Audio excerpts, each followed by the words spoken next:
बिस्मिल्लाहिर्रहमानिर्रहीम। नाज़रीन, हम इलेक्शन एक्ट 2017 को पढ़ रहे हैं। उसमें लास्ट टाइम हमने सेक्शन नंबर 1 से 10 तक पढ़े थे और अब हम 11 से ऑनवर्ड देखेंगे। अच्छा जी, सबसे पहले सेक्शन 11 को देखते हैं। सेक्शन 11 जो है वो डील करता है expenditure charge upon federal consolidated fund. Election के प्रोसेस के अंदर जो भी अखराजात होते हैं उनको फेडरल कंसोलिडेटेड फंड से लिया जाता है। इलेक्शन कमीशन का जो है इदारा, इसको फाइनेंशियली इंडिपेंडेंट किया गया है, इसकी फाइनेंशियल इंडिपेंडेंस को गारंटीड किया गया है। इस हवाले से, इस सेक्शन के हवाले से जो की पॉइंट्स हैं उनमें जो आपने याद रखने हैं कि इलेक्शन कमीशन के जो तमाम एक्सपेंसेस हैं, जिनमें सैलरीज लोगों की शामिल हैं, एडमिनिस्ट्रेटिव कॉस्ट शामिल हैं, अलाउंसेस शामिल हैं, और ये इस तरह के जो भी अखराजात हैं वो सारे के सारे कहाँ से हासिल किए जाएंगे? फेडरल कंसोलिडेटेड फंड से हासिल किए जाएंगे, उस पर चार्ज किए जाएंगे।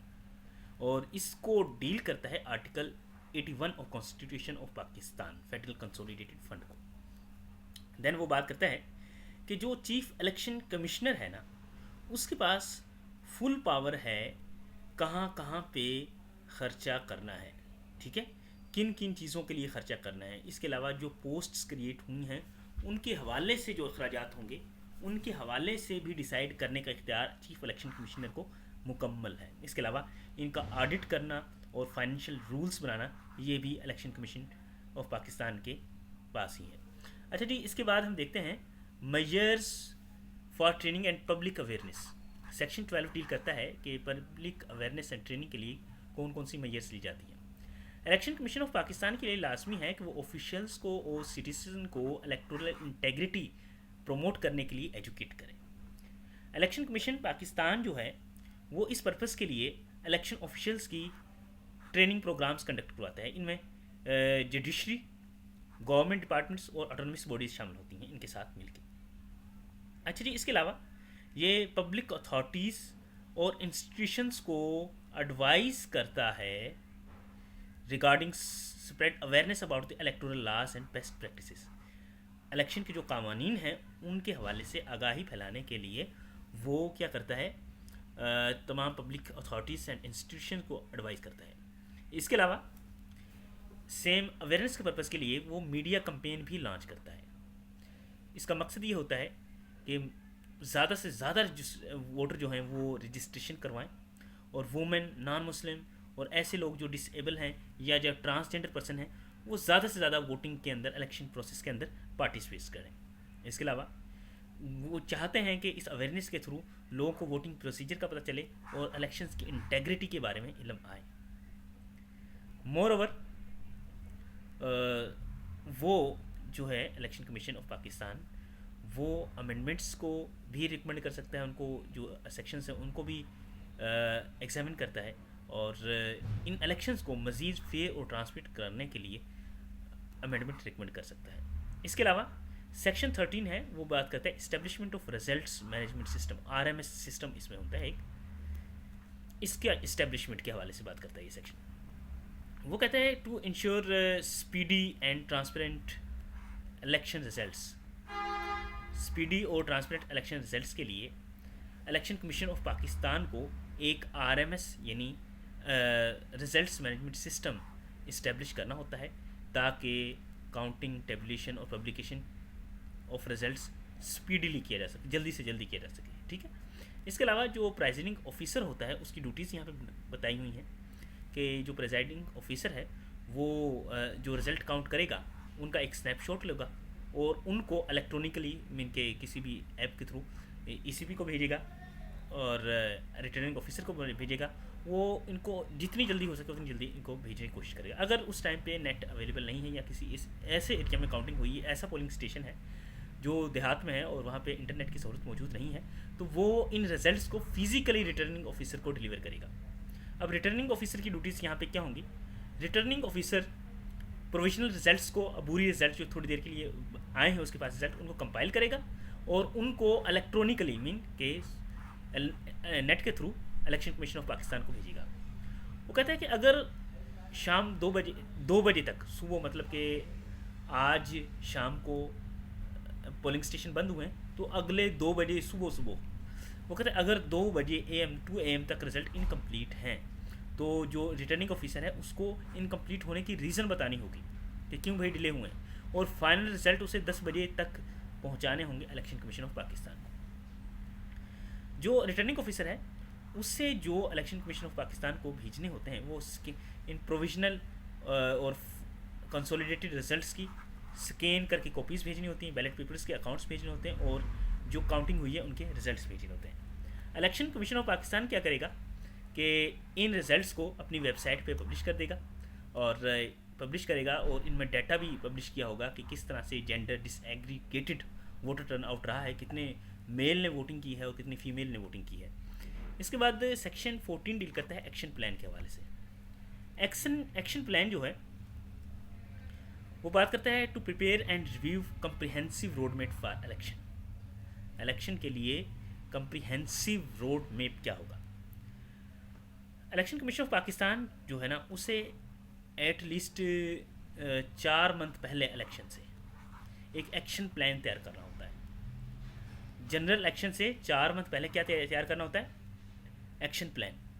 उसमें वो क्या क्या करता है, जो हदबंदियाँ होती हैं वो करता है, डिलिमिटेशन ऑफ कॉन्स्टिट्यूंसीज जो हल्के होते हैं उनकी हदबंदियाँ की जाती हैं, और इलेक्टर रोल्स जो फहरिस्त होती हैं उनकी रिवीजन की जाती है। इसके अलावा पॉलिटिकल पार्टीज़ की इनलिस्टमेंट की जाती है, सिंबल्स अलॉट किए जाते हैं, और इलेक्शन ऑफिसर्स की ट्रेनिंग करवाई जाती है, इनकी अपॉइंटमेंट की जाती है, पोलिंग स्टेशंस की लिस्ट्स बनाई जाती हैं, और बैलेट पेपर्स को प्रिंट किया जाता है, उनके डेजिग्नेशन का प्रोसेस मुतारफ़ किया जाता है, RMS सिस्टम का सेटअप लगाया जाता है, न्यू टेक्नोलॉजीज़ का इंट्रोडक्शन जो करवाना है वो करवाया जाता है, और इसके अलावा ऑब्जर्वर्स जो बाहर के आते हैं, जो दूसरे ऑफिसर्स होते हैं उनके ऑब्जर्वर्स के लिए अरेंजमेंट करवाए जाते हैं, ट्रिब्यूनल एक अपॉइंट किया जाता है, सिक्योरिटी मेजर्स ली जाती हैं, इसके अलावा जो भी मॉनिटरिंग मैकेनिज़्म है इनकी बेहतरी के लिए वो लिया जाता है। जब इलेक्शन हो जाते हैं तो जो इलेक्शन कमीशन ऑफ पाकिस्तान है वो इलेक्शन के बाद एक रिव्यू करता है ताकि वो चेक कर सके कि कहाँ कहाँ कमियाँ रह गई हैं और इन कमियों को इम्प्रूव कैसे किया जा सकता है, और लोगों की सजेशन लेता है इस हवाले से। जो ये रिव्यू होता है इसमें जो रिव्यू ये लिया जाता है इसको इलेक्शन कमीशन ऑफ पाकिस्तान की जो एनुअल रिपोर्ट है उसके अंदर शामिल किया जाता है, उसके अंदर ये पब्लिश किया जाता है अंडर सेक्शन 16, ठीक है। और फिर ये जो वेबसाइट है इलेक्शन कमीशन ऑफ पाकिस्तान की उस पर भी पब्लिश किया जाता है इसको। देन बात करते हैं हम कंप्लेंट्स की। सेक्शन 15 कंप्लेंट्स की बात करता है। वो कहता है जो लोग हैं, आम लोग हैं, उनको एक लीगल मैकेनिज्म देने के लिए कि अगर उनके साथ कोई वोलेशन हो जाती है, कोई मिसकंडक्ट हो जाती है इलेक्ट्रॉनिक मैटर्स के अंदर, तो तब उनको प्रोटेक्शन कैसे मिलती है। वो कहता है अब फाइल कौन कर सकता है कंप्लेन को फाइल कौन कर सकता है, ऐसा शख्स जिसके साथ कोई मसला हुआ है, किसके साथ जो ज्यादती हुई है। वो कहता है वो किसी अथॉरिटी जो उसके सबऑर्डिनेट है इलेक्शन कमीशन ऑफ पाकिस्तान की, वो भी उसने इसको मतलब देखें एक शख्स जिसको एग्रीव किया गया, किसने एग्रीव किया है, subordinate authority of election commission of Pakistan. इसके कोई बंदे ने, इलेक्शन कमीशन के किसी बंदे ने, किसी ऑफिसर ने, या किसी पॉलिटिकल पार्टी ने, या किसी कैंडिडेट ने, या इस तरह का कोई भी कोड ऑफ कंडक्ट हुआ है, वो शख्स क्या करेगा 7 दिन के अंदर अंदर अपनी कंप्लेंट जमा करवाएगा, ठीक है। फिर उसके हवाले से इंक्वायरी एंड डिसीजन आएगा। इलेक्शन कमीशन ऑफ पाकिस्तान जो है इस कंप्लेन को अथॉरिटी के हवाले कर देता है कि भाई इसको देखें और इसके ऊपर रिपोर्ट पेश करें। जब ये रिपोर्ट मैसर होती है और या इसकी समरी इंक्वायरी होल्ड की जाती है तो इलेक्शन कमीशन ऑफ पाकिस्तान जो है 30 दिन के अंदर अंदर ऑर्डर पास करता है, और it must make every effort to decide any complaint before polling day से पहले तमाम कंप्लेंट का डिसीजन हो जाना चाहिए होता है। इसके बाद सो मोटो पावर के हवाले से बात करता है कि जो इलेक्शन कमीशन ऑफ पाकिस्तान है इसको विदाउट एनी फॉर्मल कंप्लेंट भी कोई एक्शन लेने की इजाज़त होती है ताकि ये अपने इलेक्शंस को शफाफ कर सकते हैं। इसके बाद ट्रांसपेरेंसी की बात करता है। वो कहता है कोई भी ऑर्डर जब पास किया जाता है इस सेक्शन के तहत उसको इलेक्शन कमीशन ऑफ पाकिस्तान की वेबसाइट पे पब्लिश करना होता है। इसके बाद कमीशन को एनुअल रिपोर्ट सबमिट करवानी होती है, ये सेक्शन 16 डील करता है।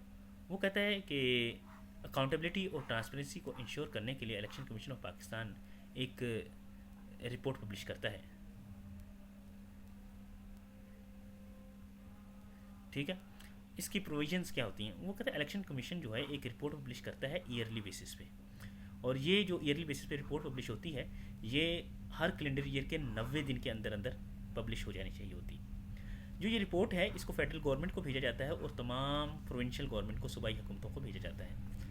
दोनों जो प्रोविंशियल एंड सूबाई हुकूमतें हैं, फेडरल और वफाकी और सूबाई हुकूमतें हैं, वो दोनों इस रिपोर्ट को पार्लियामेंट के सामने रखती हैं, ठीक है, या किसी प्रोविंशियल असेंबली को, प्रोविंशियल गवर्नमेंट को भेजा गया तो वो प्रोविंशियल असेंबली के सामने रखेगी।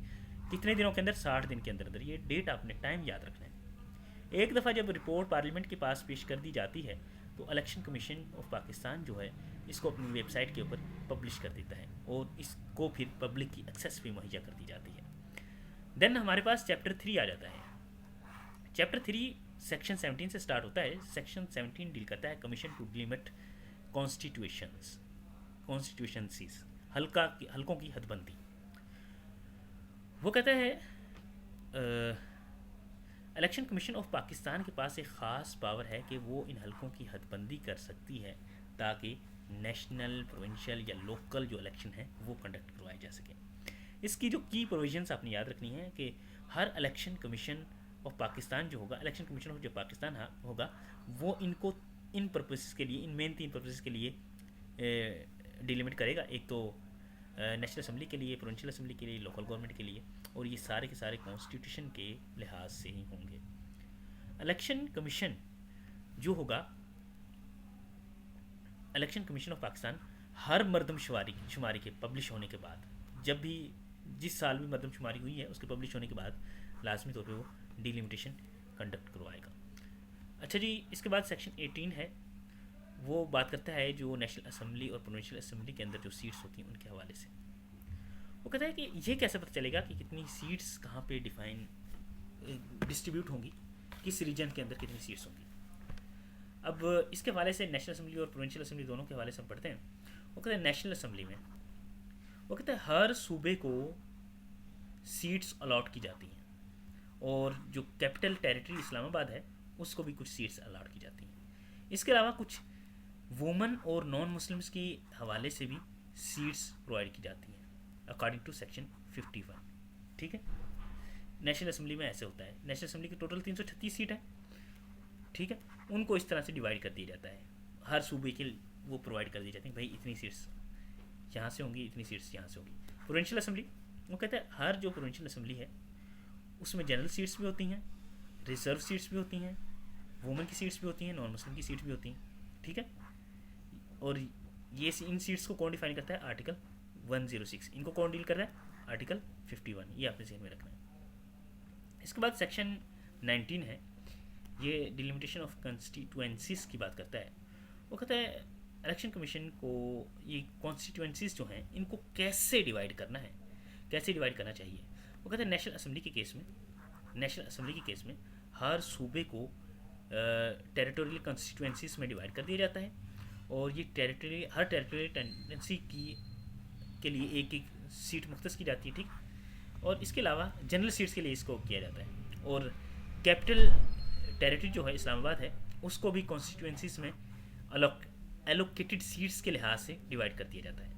इसके बाद रिजर्व सीट्स जो होती हैं नेशनल असेंबली में उनके हवाले से किया जाता है। वो कहता है पूरा प्रोविंस, देखें जो जनरल सीट्स हैं उनको डिफरेंट, इस्लामाबाद को भी डिफरेंट इलाकों को डिवाइड किया जा रहा है, लेकिन रिजर्व सीट्स जो हैं इनके लिए पूरा सूबा एक हल्के के तौर पे काम करेगा, ठीक है। वुमेन के लिए जो सीट्स हैं उनके लिए भी, ठीक है। और इसके अलावा नॉन मुस्लिम के लिए तो यह है कि पूरा मुल्क एक हल्के के तौर पे काम करेगा। जनरल सीट के लिए इलाके डिवाइड किए गए हैं, वुमेन की सीट के लिए या दूसरी जो रिजर्व सीट है उनके लिए पूरा सूबा जो है वो एक कॉन्स्टिट्यूएंसीज के तौर पे काम करेगा और नॉन मुस्लिम के लिए पूरा मुल्क। इसके बाद आ जाती हैं प्रोविंशियल असेंबलीज। वो कहते हैं हर जो प्रोविंस है उसको टेरिटोरियल कॉन्स्टिट्यूंसीज में जनरल सीट्स के अकॉर्डिंग ऐसे ही डिवाइड कर दिया जाता है और तमाम सूबा, लेकिन जनरल सीट्स के हवाले से डिवाइड किया जाता है, लेकिन रिजर्व सीट्स के लिए पूरा जो सूबा है वो एक कॉन्स्टिट्यूंसीज के हवाले से काम करेगा, चाहे वुमेन हो चाहे नॉन मुस्लिम हो। इस तरह अब लोकल गवर्नमेंट को देखें, वो कहता है कि इलेक्शन कमीशन ऑफ पाकिस्तान जो है लोकल गवर्नमेंट लाज के मुताबिक डिलिमिट करेगा, ठीक है। किसी भी प्रोविंस के अंदर।